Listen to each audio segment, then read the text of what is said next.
informational only tonight.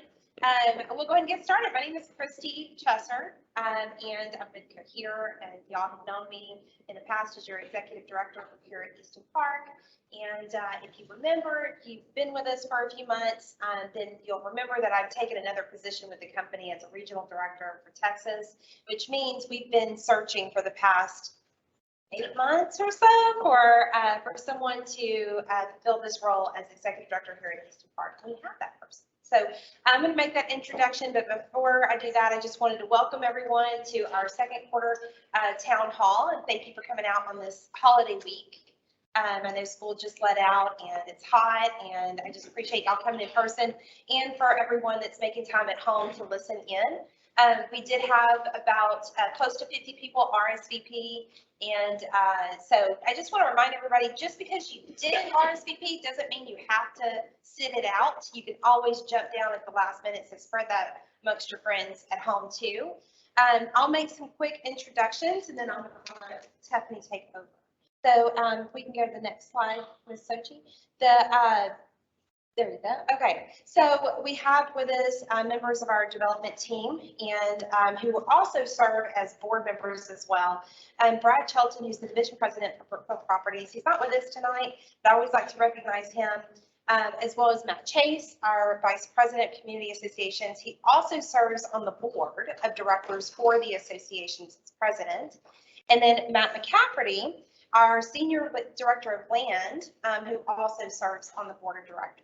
Then we have a third board member that's not present tonight, which again is very typical. And as you guys know, in a developing community, especially in the infancy that we are at Easton Park, with just about 10% of the community built out, our development team members actually serve on the board of directors until we reach a time that we begin to have these elections, which is going to be a little later on down the road.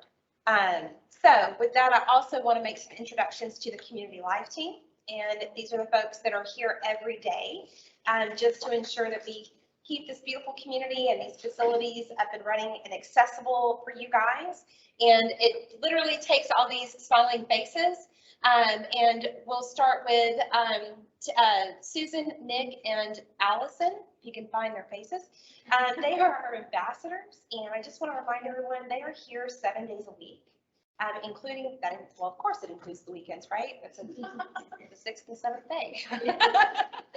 So we do that on purpose, and that's because our needs don't stop just during business hours. That happens 7 days a week. So especially summertime is our busy time at the pool. Tiffany's going to go over some operations, some different things going on at the pool, but part of that is also going to be a reminder that our team is here to help with any needs that you have.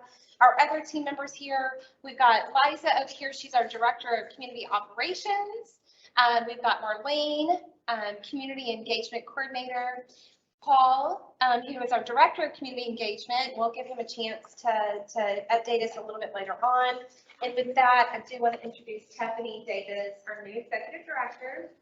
I've had the pleasure of working with Tiffany in years past in our previous roles. And I was very happy whenever she decided to join the team here. I knew that she was the right fit for Easton Park because of all of the experience that she has in this industry and with premier communities such as Easton Park. So I know she brings a lot to the table. So I'm going to turn it over to you. Thank you.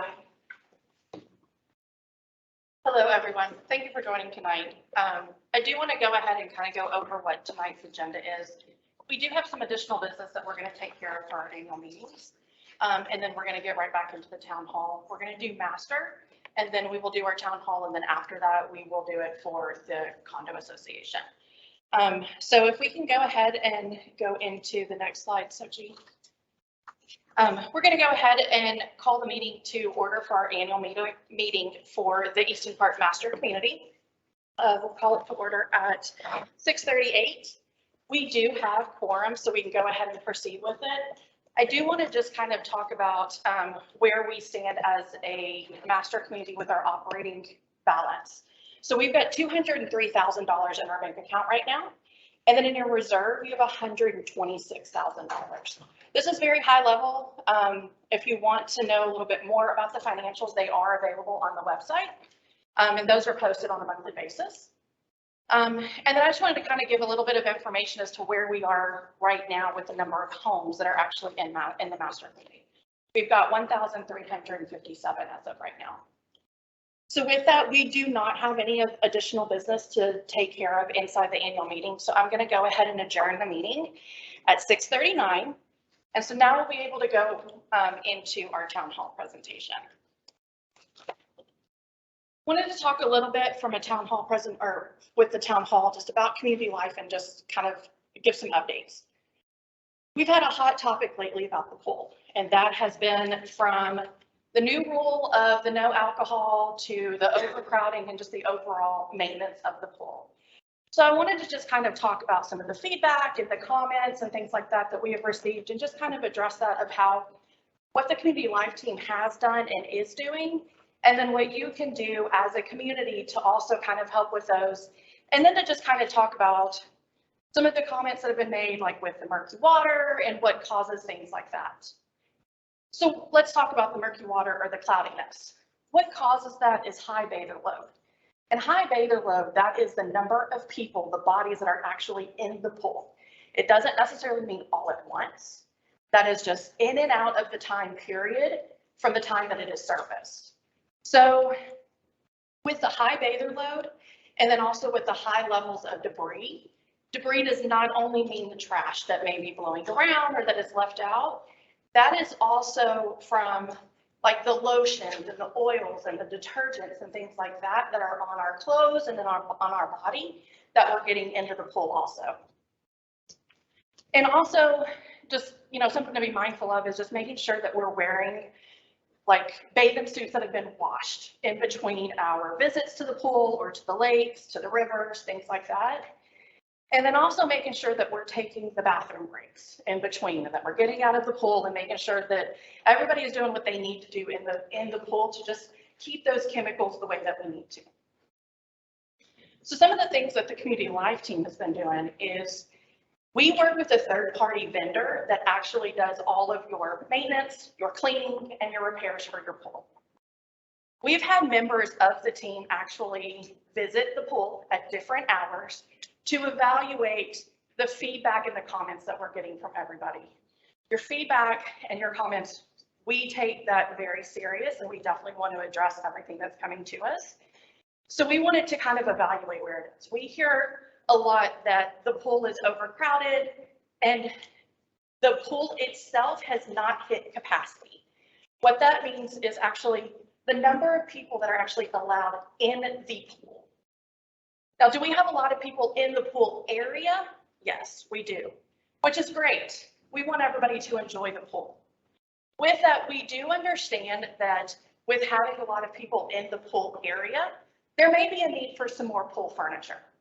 We are looking at getting pool furniture. With the pool furniture and the shortages that are happening right now, they are looking at 9 to 12 months out. So we're not going to have it most likely this pool season. But again, we're gonna get it as soon as it is available. But it's really just trying to find something that's going to be available and that's also going to fit within what Easton Park style is. Some of the other things that we are doing is we have the pools cleaned 5 times a week. It used to be where it was during the week, and it has now changed over to where when pool season kind of starts growing and increasing, we actually changed that to where it's going into the weekend. We also, just to kind of give a little bit of information on the pool, we have an automatic chem feeder that maintains the chemical level. And that actually, the feeder goes into it, takes care of the chemicals, but there's also a reader on it. And that reader actually reads every hour of what your chemical levels are in your pool. And if there is ever a drop in the balance of what is set that is required to be there, it actually alerts the pool company. And they will come out and address the issues that they see that are needed. So also with that, we've had the filters cleaned, and the pool pumps actually have filters on them, and we have increased that to run at a higher rate to help with the capacity that we are seeing there. Along with that, we also have a pool monitor. We have hired Act Security that is here, and they will be here through Labor Day, actually. And that is to help with the rule enforcement at the pool area. So some of the things that you can do also to kind of help is adhering to the pool rules. Making sure that we are wearing the proper pool attire. So no cutoff jeans. Making sure that the little ones that are not potty trained are in swim diapers, not actual diapers. And also just, again, making sure that our bathing suits are actually washed in between our visits. If we visit the lakes, the rivers, things like that, let's make sure that we wash them because, again, everything that's inside your swimsuit gets into the water. And then most importantly, like Christy had mentioned, our welcome desk, that is staffed 7 days a week.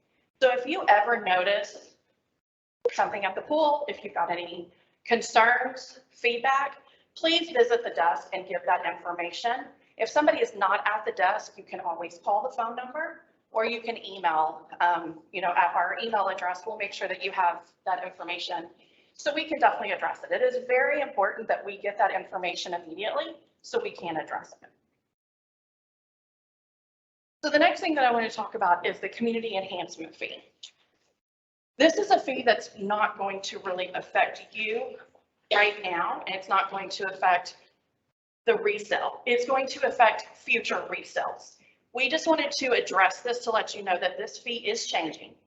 This is a fee that is actually, it is actually meant to kind of help as the community grows. You've got a lot of amenities out here. And so these funds actually go into a reserve that actually help with your capital improvements or your programming and community events and things like that. So this is actually going to be changing from 0.15% to 0.5% of your sale price of the home. Again, it's not going to affect you. Just wanted to kind of let you know that this is changing.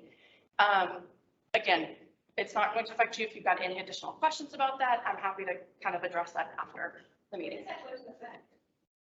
So it was actually for the closings that happened June 1st. So as of today, the closings that happened today. So it does affect all resale for your.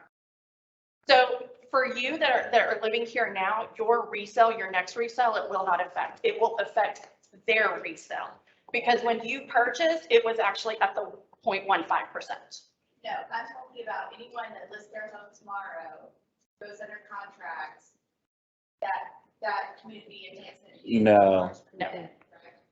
No, because if you currently live here, We're talking about new contracts, new buyers. brand new buyers that are not here, yes, Right. it will affect us, yes. Yes. May I just interject? I think you're both saying different things. And so if I can restate and tell me if I'm correct, what you're saying is because the people who own their house as of yesterday signed with CC&Rs that detail the fee as 0.15%, we are eternally grandfathered in 0.15%, which effectively means if and when we sell, our fee is 0.15%. However, we work that out with the buyer. Yes. However, anyone who buys from today onward, including the people who buy our house in the future, because they're under different CC&Rs or amended CC&Rs, they're subject to the 0.5% whenever they engage in activity in the future. Thank you.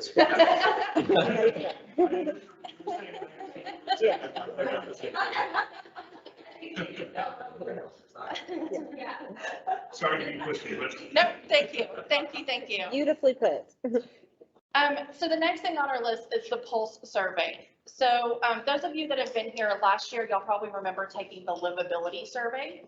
It was a very in-depth survey. We are actually going to be sending out what's called a Pulse survey. And it's not going to be as many questions, but it's kind of a check-in. We really kind of want to see where we are at and some of the changes that we've made and get some feedback on there. Your feedback is very important to us. These surveys help us with our action plan for the year. So this helps us from our community engagement events to just really kind of the communication that we have and things like that with you. So greatly appreciate everybody that would take that survey. Just so you know, this survey, it's going to be coming from an email that's actually not from Easton Park. It will be actually from Ledger. It'll say on behalf of Easton Park. So be on the lookout. It may go into your spam. We're anticipating that to go out the next couple of weeks. In the past, our participation has been kind of low, but again, because we take that feedback, we would really appreciate any additional participation that we can get. And as the community grows, again, this is how we build our relationship with you and our partnership with you, and how we can continue to make sure that this is an amazing place for everybody. I'll add to that. So because I was here for the last livability survey, we had 17% participation, and we really use that data to shape the budget for the community and then shape the amenities going forward and how we program the amenities. So I feel like the participation is kind of low because it comes from a third-party email that's not recognizable. But that's why we want to make sure and share that with you guys here tonight. And then also we'll send out an email communication about this as well, about it coming from that Ledger email on behalf of Easton Park. So participation is key. It is a much shorter survey this year, just so that we can get the cadence right in line with budget season coming up, and then strategic planning for next year, and putting into action your feedback from this survey. Thank you. So with that, we also are doing quarterly polls, and I'm actually going to hand this over to Paul so he can talk a little bit more about that, as well as just give some kind of an update with what's going on with community engagement. So thank you everyone for attending. I get really excited about events. I know a lot of you do. So some of the quarterly polls that the feedback that we received was some of the hot topics were the preference on time of events, and then also the types of events that y'all desire. One of the most reoccurring types of events is farmers market. As we got that feedback, I was actually in conversations with a local partnership, and they are called Savory's Farmers Market. You might have heard of them. They're placed at Good Night across the street. We will have our first farmers market here at the Union outside in the parking lot this month on June 27th, which is a Wednesday. So they'll be here from 3 to 7. And we're roughly looking at about 20 plus vendors here. So you'll have like Alaska seafood. We'll also have foreign olive oils, dog food, CBD. So all of those vendors will be here, and that is something that I know I've been personally wanting for y'all, but y'all have been desiring that much more. So on top of that, the other feedback for events that we have are spa days, cookouts, so barbecue, chili, pies. The other ones kind of go hand in hand as a picnic day. And then we are going to bring back our seasonal food and beverage parties. So that is based on the time of the year. So in the past, we've done s'mores and bourbon, and then we've done tacos and tequila. So we'll bring that back. And then some of the other things that y'all have been desiring is singles nights, casino nights. Marlene and I are actually partnering with a handful of residents to create more trivia nights. So all of this valuable feedback is what has been given to us in this moment. And we truly, again, just to echo Tiffany's thoughts, is we truly value your feedback. So we're going to keep this survey open for another week. So if you have not been able to participate in the quarterly poll, or if you have not received it, we can resend it again. So that way y'all can give us the feedback. So that way myself and Marlene can program and design our events to fit your affinities. After this, after our quarterly poll, the next one will be over communication. So how we engage with you, how you receive our communications, and that's very valuable. So our next upcoming events, so we have a total of 17 events in June. Some of them are brand new to our community and some are reoccurring, but be lookout if you have not viewed the today's newsletter that you do, so you can see all the fun things that are coming. About what time would the farmers market be? 1 to 10, good night, rice. So ours will be the same time as 3 to 7. So the reason why we did 3 to 7 was because when families get out, or when kids get out from school, but it's also a little bit after time people get off of work. But that'll be our times. It's just like for like an hour. Oh, we got you a little bit more time. Yeah.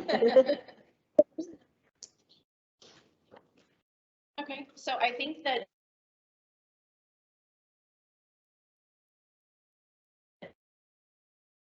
questions. If we've got time, we're going to go ahead and take some questions from the floor. If we do not have time to get to that, that does not mean you cannot ask your questions. Please feel free to reach out to the community live team, to myself. We will get that information to you. Any question that may not be answered tonight, I am going to personally be reaching out to everyone. My goal is to get to everyone by the end of the week. It may be by the beginning of next week, but I will be getting the information back to you if your question is not answered in here. And also, just know that some of the questions may not be answered because they have been asked previously, or they may be worded a little bit differently than what you have because we had a number of the same questions that kind of came in. This recording will be available afterwards and will be sent out, as well as all of our previous town halls that you are welcome to actually go and view as well.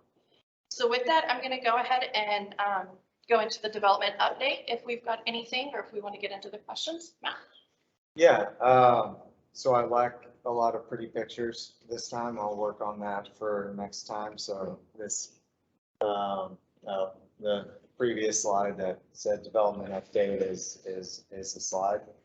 Before I go into the Q&A aspect, I'll just speak on all the projects that you guys currently see under construction right now, and anything that's really about to start construction anytime soon. Starting off with kind of infrastructure, currently we have Colton Bluff Road as well as Union Park Lane, Union Park Drive. I always forget the exact nomenclature of that, but we have those two projects under construction. They're looking to wrap up in October. There will be a closeout period with the county, so we're hoping sometime October, November, those roadways will be open to the general public. We obviously have William Cannon. If you guys remember when we first started that project at the beginning of this year, it was going to be a little over a 12-month build time. While, you know, all things weather related, anything that can come up in the future that could move that schedule still exists. However, that time frame has been brought into Q4 of this year. So they are looking to have William Cannon paved out and hopefully open before the end of the year this year. That would also include the signal that will go in at Colton Bluff and William Cannon.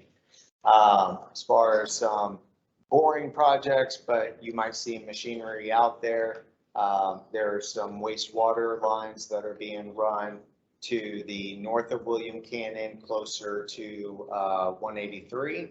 And that is for a small 40-acre piece of our development and getting that ready to be able to develop in the future. And then we are also about to kick off a 36-inch high pressurized water main that will come from the Pilot Knob Water Tower, cross underneath William Cannon, and then go along the sides of William Cannon. Ultimately, that entire line will probably be close to 20,000 linear feet as it loops around the project from its current location at the water tower and eventually making itself south of Slaughter Lane to the future aspects of Easton Park. With regards to subdivision construction, I'm sure you've seen the activity that's going on for Prospect Park, which is right off of Apogee, or on the east side of Apogee across from Skyline Park. We are hoping to pave the first sections of that subdivision coming up in September, October. It will pave throughout phases. From September, October, November, December, and even moving into next year for what will be all of Prospect Park, which is around plus or minus 800 lots. With that, we'll include additional parks, much as what you've seen us produce within Discovery Park, what you've seen under construction over in Union Village, as well as additional trails that will accompany that development. The next subdivision that's getting very close to kicked off, I think our pre-con is on Thursday, will be on the hillside that is adjacent or contiguous to the KV site. So we're looking to have that pre-con actually tomorrow and start development activities as early as tomorrow afternoon or starting Friday or Saturday. We're hoping to deliver that phase of development or that subdivision, which will be called Pilot Park. For those of you that have an interest in the permitting nomenclature, I think it may fall or be called Skyline Park, but as far as from a marketing perspective and its neighborhood name, will actually be called Pilot Park. Again, it will come with it more parks within the development, as well as trail connectivity that will tie it over to the trails that currently exist behind Skyline Park today. As far as kind of landscaping, amenities, and kind of park projects, we are hoping to finalize and finish the park that's in Union Village along that trail that you see on Colton Bluff around 6:30. They've been making a lot of headway over the last, I would say, couple of weeks, and their current schedule is to be able to have that park open towards the end of June. There's signs up that kind of show what's in that park. Those signs are a representation of what is in the plans and permits. So we're excited about bringing that park online as well. And then as far as the next parks, and some of this we'll get into the Q&A, is the 25-acre Skyline Park, which we're very much hoping to start breaking ground in the next 60 days. I think we are in our final rounds of review and comments with the city. And then Union Park West, which is really set to begin construction as soon as Union Park Drive and Colton Bluff finish up construction. Right now, they have staging material for their construction project that is not allowing us to kind of advance that park at the speed that we would like. From a development perspective, that's kind of what I have, what's ongoing, what you guys are seeing day to day from machines moving around in the current environment. And I'll move to the Q&A. Go lots. So in total this year, from a lot delivery standpoint, lots under construction. Let me first state it that way.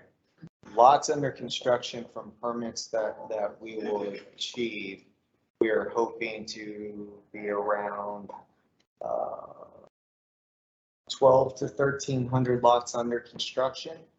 As far as actual delivered, it will be about 500 lots will be delivered this year, with the balance kind of trickling throughout next year based on schedules and timelines.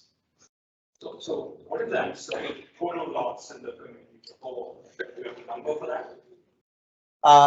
The lane plans, kind of always change, and the overall unit mix and kind of what we're finding works, what the market desires. I'd say right now, our general off-the-cuff answer is about 7,500 home sites. That's our conservative. We feel pretty confident that we'll be around 7,500, depending on any type of future density type of projects. And this is for sale projects, by the way, when we're talking lots or when I'm talking lots, depending on what type of additional opportunities for higher density type of product out in Easton Park, that number could fluctuate upwards. So you need a couple more pools like this then. It's probably not far off. Kind of going into the Q&A, the first question is, what businesses will be coming to the commercial development? I'm not sure if this is in reference to next to the CVS. I think we've gone over what's coming next to the CVS. We have Summer Moon, Mod Pizza, that I know are probably more of the fan favorites. We also have McDonald's and AutoZone, which I know get a mixed bag of reviews depending on who's providing the feedback. I'm sorry. Those will all be at the CVS. Yeah. It's Summer Moon, and there's an Enamel Dental. There's a Paws on Chacon, but they won't be calling it Paws on Chacon. It's the same brand, it's the same company. I believe they're going to call it Paws on William Cannon because they're not on Chacon, they're on William Cannon. But I know that developer is hoping to get that permit in the month of June. With current build times, it's probably likely that that will all be a single phase development. So the CVS was kind of one phase. The balance of those pad sites, they're planning on building in a singular phase. They're really looking at aggressively trying to have those open by Q1 of next year. Wouldn't surprise me if that shifted, just due to typical construction timelines that we've seen have really shifted out, and just materials and equipment for some of those facilities have shifted out. So the only other commercial development area is really kind of in our town designated kind of town center area. And right now, that's really TBD. There's been, there's been no real interest, I guess, from a broad market, and we're having those conversations with Austin Chamber of Commerce and just trying to make sure that interested parties, businesses, potential office, et cetera, all know that is an opportunity. Our ultimate goal of that area is not, I wouldn't call it mixed use. Our ultimate goal, I would say, is a mix of uses, where we are hoping to land office. We will have a livability aspect, whether that is both multifamily and for sale residential, as well as then retail and commercial. But as of right now, we're going through the phases of kind of platting and making sure that we're ready when that end user is ready to come. But as of right now, we don't have any knowledge on what business would be coming. I asked a question real quick. The apartment complex that's going to be going in next to the resident or the commercial lot over here, we're talking about Public Road or something like that. Yep. Do you have I can't find any plans for that on any city websites or anything. I was just like, do you have any information for how big that apartment complex is supposed to be? 349 units is what I believe. So we're talking multi-story, stuff like that? It'll be multi-story, yeah. Yeah. Yeah, so Okay, thank you. 349 units, and I think that question's in here, and I'll definitely provide a little bit more detail. What will be replacing the IDEA school? We don't know. Right now, our goal is, we're trying to gain control of the site, since IDEA is no longer pursuing a school site there. As soon as we can gain control of the site, then we can really start to plan out what's best for the development of that site. So right now, our focus is solely on working with idea schools on the procurement of the acreage. So is it currently just like going through numbers, trying to make sure that it makes sense? You want to help inch it along, they need to cut that grass. And that'll cost them a couple thousand every time, but they need to do it like every 2 weeks now. So if y'all need to inch it along, that needs to happen. It's like 3 feet tall now, and there's snakes and mice jumping the fence. Yeah. That's not a problem. I would say independently, we can go take a look at getting on over there. We maintain the hindsight, kept that grass. So if that's been out of sight, that's more of an apology. I would say if you ever reach out to the HOA team, we have on the land side contractors with mowers that we can knock stuff down. But the HOA doesn't have ideas of property. That's there. Yeah, we'll communicate and make sure that it gets taken care of. So I just made a note of it, actually. Yeah. Future amenities. When will Skyline construction begin and end? What is planned for the park? So we're hoping that construction will begin in the next 60 days. What is planned for the park is a kind of large open space being one component, splash pad being another component, a very well-sized kind of junior play is what they call it, but that's really 2 to 5 year old play that will then be separate from a senior play, which is more 5 to 12 year old play. Some of the views from the top of that park, and I'm hoping in the next 60 days, and by the next time that we have this meeting, we'll be unfolding a lot more information with regards to that park and renderings for that park. But we're very much looking forward to it. Aspects of the senior play, I've made sure that adults can climb up there because I want to climb up. I think that the views that, if you ever park just right at Newton Collins, kind of at that peak, you can see to downtown in the senior play tower and what's going to be encompassed within that play structure is already starting at a baseline of 20 feet higher than the pavement. And we're trying to gain that tower by about another 20 to 25 feet in the air.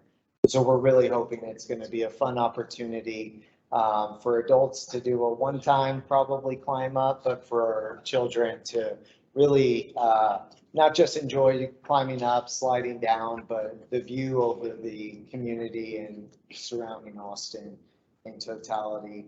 And then we're also hoping, as comments and things were mentioned on the pool, is that splash pad will be the first start of maybe taking some of the compaction, especially for children, off of the pool and providing them probably a safer water play area within the splash pad area that will be there. One of the other interesting or kind of cool aspects that we're excited about is we went out with an RFP through the public art process of Austin. It by no means, if you ever run through that and see the city's budgets on some of their public arts, they're in the range of 50,000, 75,000. Our RFP for the public art piece for that park was $250,000. And so we're really excited with the finalists who we've narrowed it down to and their ultimate vision on kind of the public art that they are going to put within that park. I think that that's going to be a great anchor, for the community and for everybody involved. What other amenities are coming to Easton Park in the future? With every subdivision, we'll always be expanding trail systems.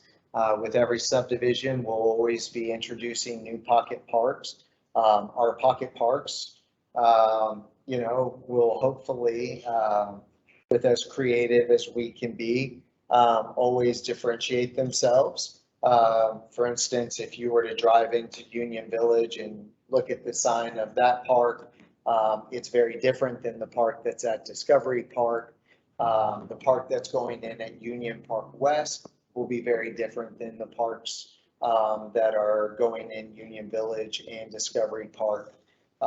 Those are the amenities as far as coming up in the future. And then as we move south of Slaughter Lane, we will be planning out the next kind of more major amenity facility. And we'll have more information on that probably at a later date. What are the plans for the park near Union Park West? So we have, I don't know the technical name for this. I'm going to call it a half court basketball. Technically, it's not really a half court. It's a little bit past the 3-point line, but it's enough for a half court type of game of basketball. It will also have pickleball, and it will have some kid play, junior play, as well as covered area and some open lawn. And so we're looking forward to being able to kick that park off, and that will really bring what is kind of the first, I would say, you know, other than the trails, the first type of sports courts elements of amenities to Easton Park. General, will there be additional trees planted along William Cannon to provide more of a buffer for the homes? I know the final landscape plans are being designed. I know that trees, you know, much like what you have seen go in on the south side of William Cannon, that's already complete. That will start to match what is on the west side of William Cannon as well. I don't have those plans directly in front of me, but yes, as far as overall landscaping, beautification of William Cannon, from medians to outside the median, pretty much from Union Park Drive all the way to McKinney Falls will be part of a large landscape project once William Cannon finishes up. What builders will be in Pilot Knob? I think that this means Knob Hill. It's the one that could be. Well, Pilot Park would be, well, why don't I answer both? And Yeah, we'll be good.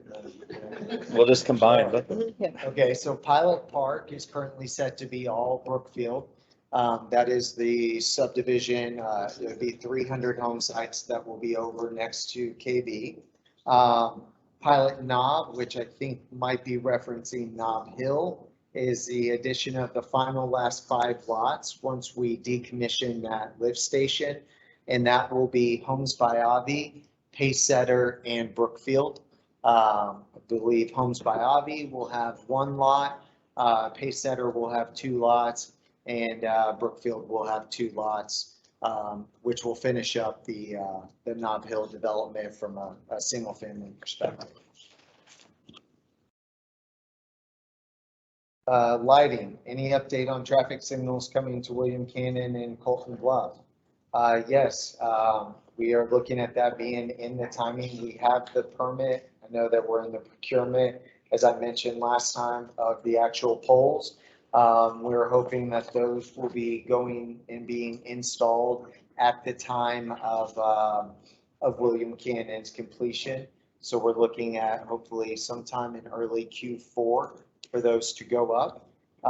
The good news is you know, on 2 fronts, you know, thank the group in here and those of you that got involved in really pushing for that to the county and helping us expedite that along, because not only now, prior it didn't meet warrants for poles to go up in any type of flashing light. Now it actually meets the warrants for a full signalized intersection. So when it does go up, it will go up and it will be a full signalized intersection red light, green light, you know, not just flashing yellow for people to slow down. So I think that that will hopefully drastically improve the conditions that exist along William Cannon and Colton Bluff.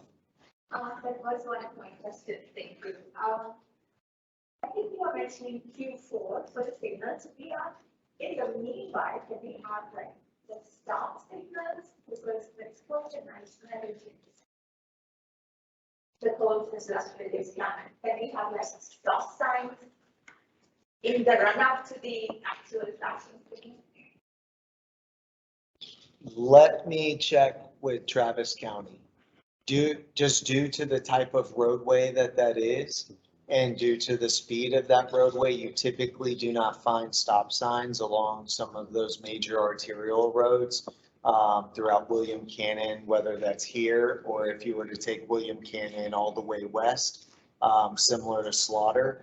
I don't know what their reaction would be. And then as far as the electrical and everything, for us to be able to expedite the lighting going up, that's all part of the William Cannon construction process. And so getting those lights ahead of William Cannon would be something we couldn't do. But I can pose a question to Travis County. My guess is on that speed and that profile of roadway, they're likely to not allow a stop sign to go in. There are 3 stop signs between McKinney Falls and Midnight Ranch on Slaughter. City of Austin jurisdiction. But like I said, I'll reach out to Travis County and see what their willingness is to allow us to erect stop signs.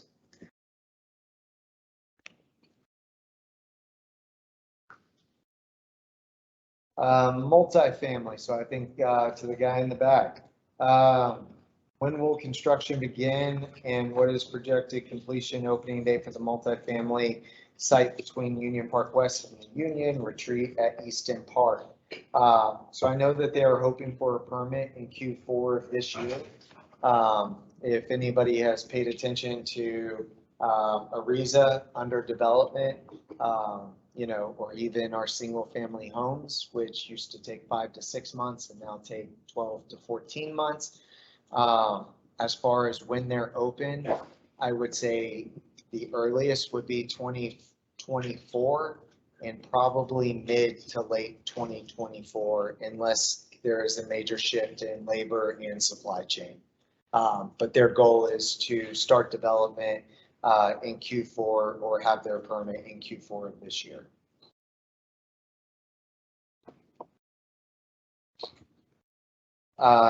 Roads, I touched on William Cannon again. I touched on William Cannon, the first question, so I'm going to skip past that. The timeline for William Cannon Lane expansion, will it extend past McKinney Falls? That is a City of Austin project. I have noticed that they have put up their barriers. I know that was a project that was supposed to start a couple of quarters ago. My hope is that is the beginning of that overall expansion of William Cannon.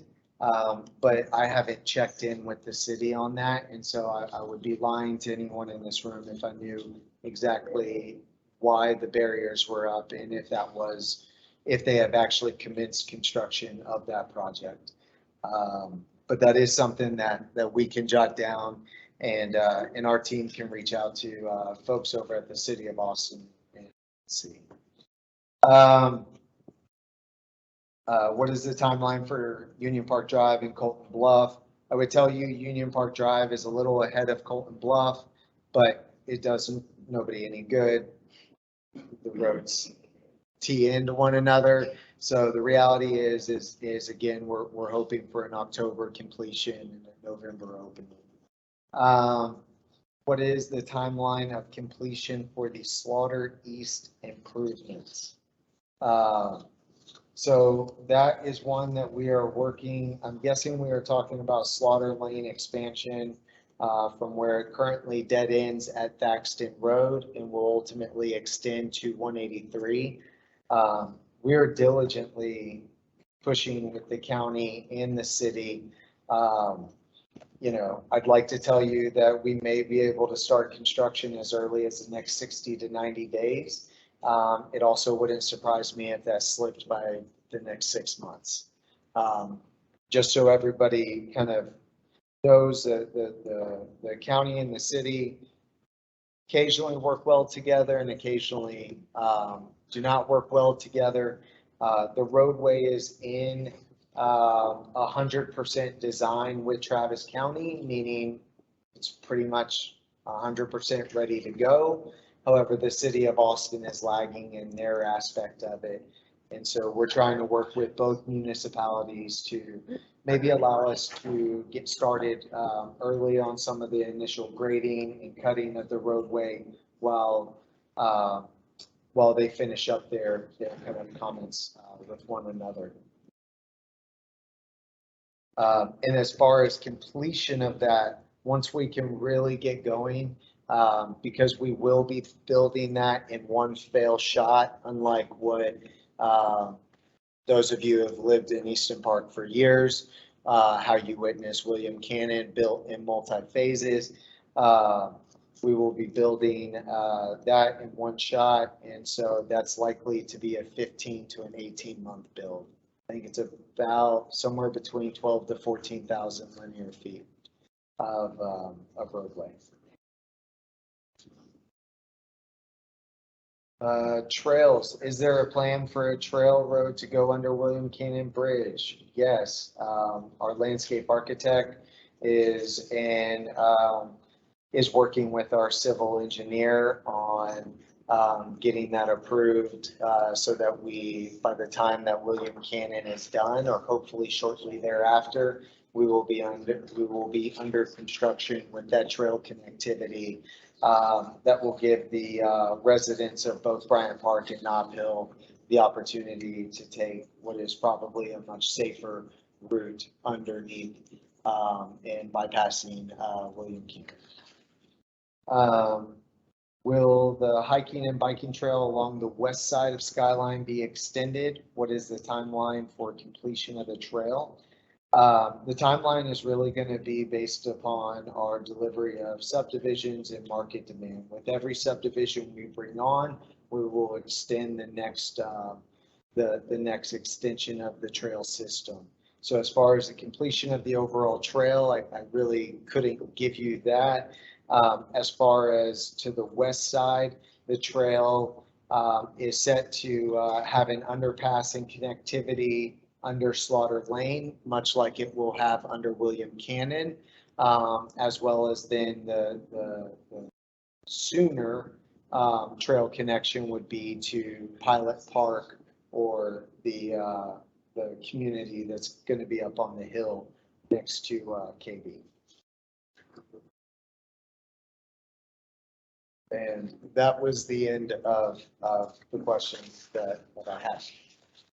So we do have a little bit of time. We can take a couple of questions from the floor if anybody has any questions from here. Yes, ma'am. I was just wondering if there's been any talk about extending bus lines or public transit out east? So we do have a Cap Metro site that has been identified and located. That was part of our overall agreement with the city of Austin, was for a 10-acre Cap Metro park and ride. We're working with Cap Metro right now. We've identified the location. That is on our obligation.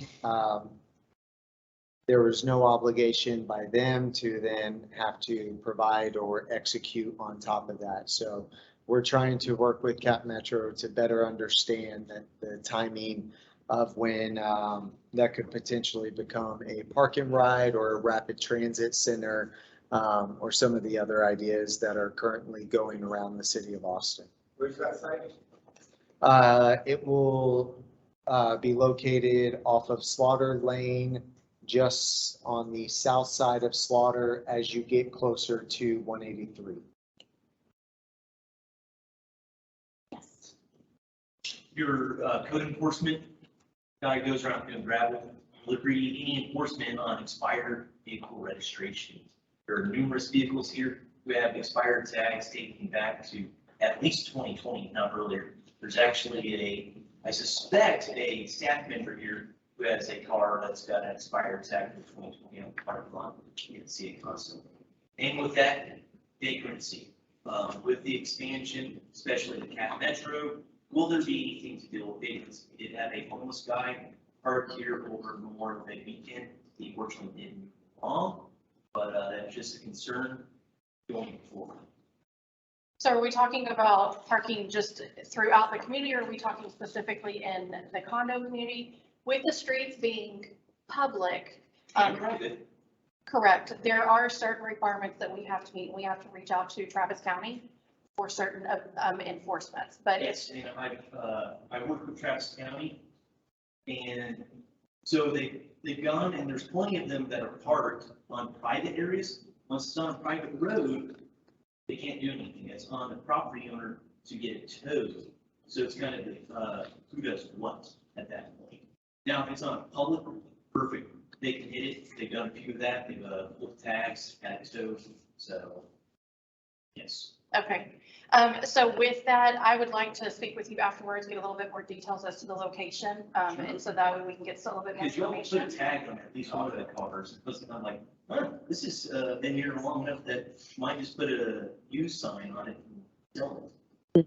But no, I've seen a few vagrants here. Okay. Passing through, and just curious, what are y'all's, is there any cameras installed on trails? But that's if we had somebody camping in Bonneville. Yep.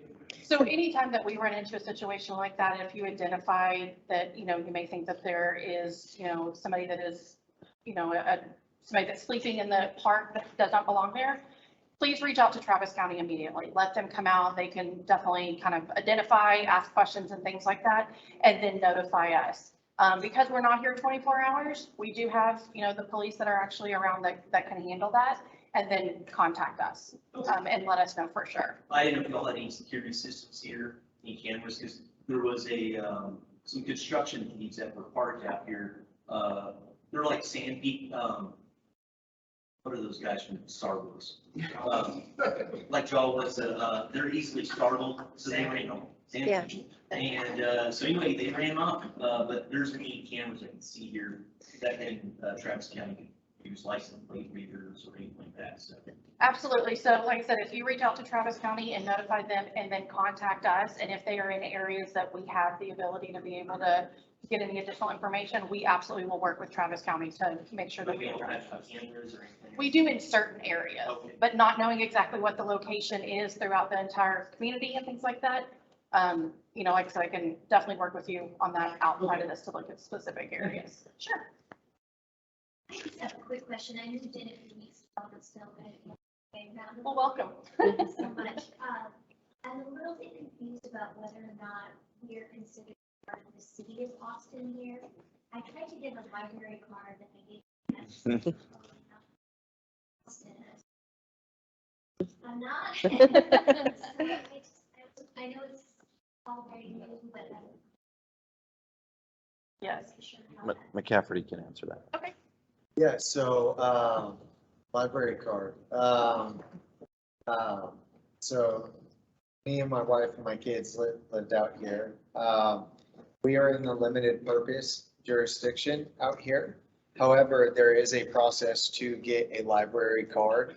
I would need to ask her because she went through that process. Unless anyone in here remembers or has gone through that. $120 for the year. They do have a way, it's like she had to go sign up somewhere and then wait a certain amount of time and then, and it wasn't like 2 years, but it was whatever it was. And I'd be more than happy to get that information and pass that along to the HOA.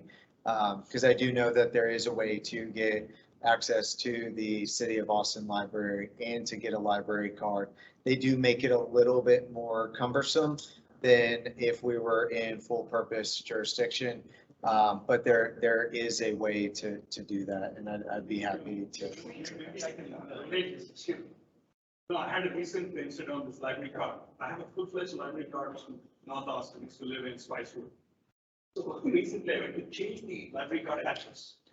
So she changes the address, she gives me a new library card, and I was doing election work there. So after a couple hours, she comes back and says, no, I can't give you that, you can take it back. Otherwise, pay me $130.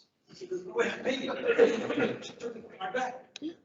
So now he doesn't have that. You don't have the library. I have it. And I'm just on my fingers, so I'm not thinking that we do it. They do have free library cards for students now.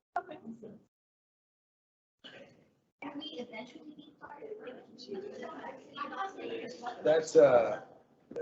That's a broader conversation. There was state legislation that was passed a few years ago that will make it, when we originally put this together as far as a community, I think it was always anticipated that at some point the city would take over for purpose annexation.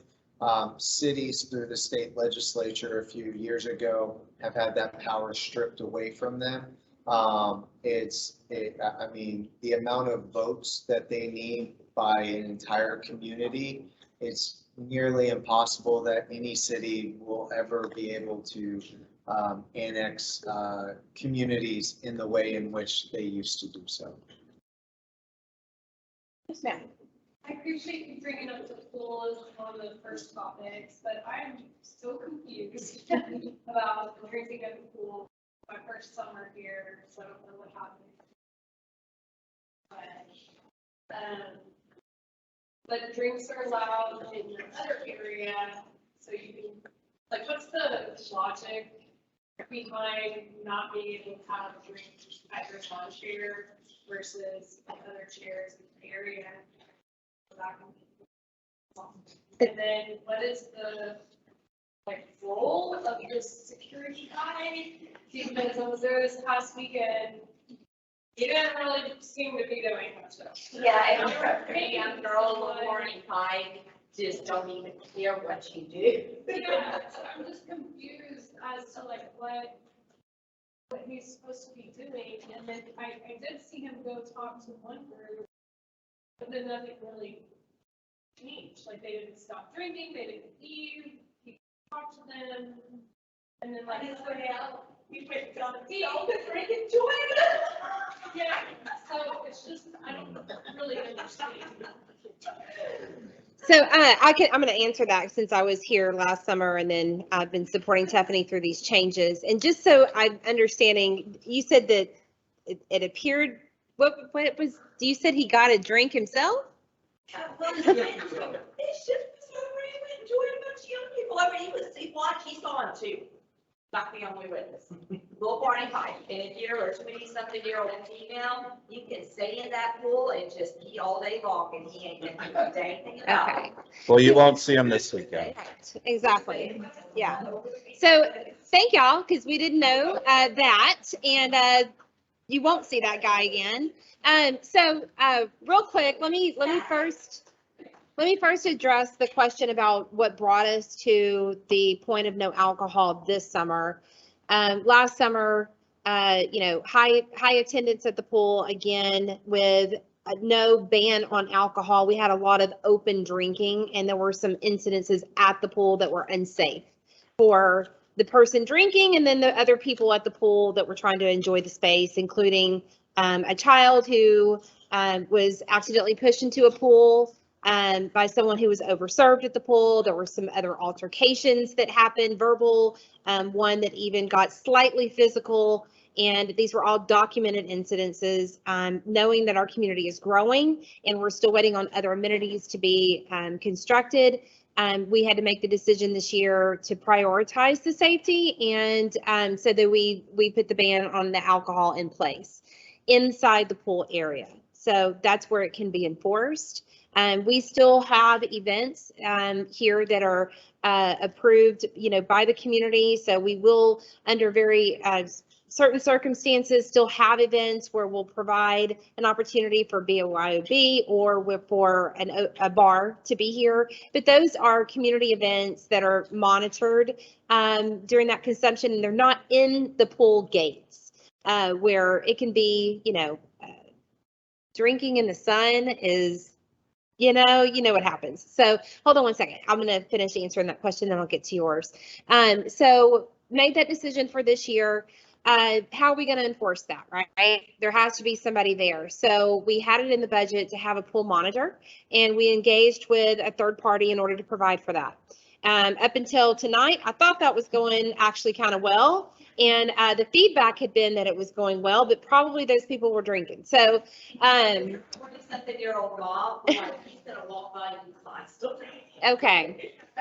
Got it. So we'll refocus on making that change there. But the intent is to have somebody there on site who is instructing folks to leave the beverages outside the gate, checking coolers, checking, and not just passively letting anyone in with things. So that should be your expectation too, is that when you come to the pool, if you come with a bag, if you come with a cooler, if you come with some, large drinks, that someone's going to ask you, hey, what's in the cooler? Hey, got to leave that up front. We're happy to have it behind the desk up here. If you want to leave it outside the gate, that there won't be any alcohol consumption in the pool itself. And then your next question beyond that, I think you had a question about, that was it. What was he doing? What's he supposed to be doing?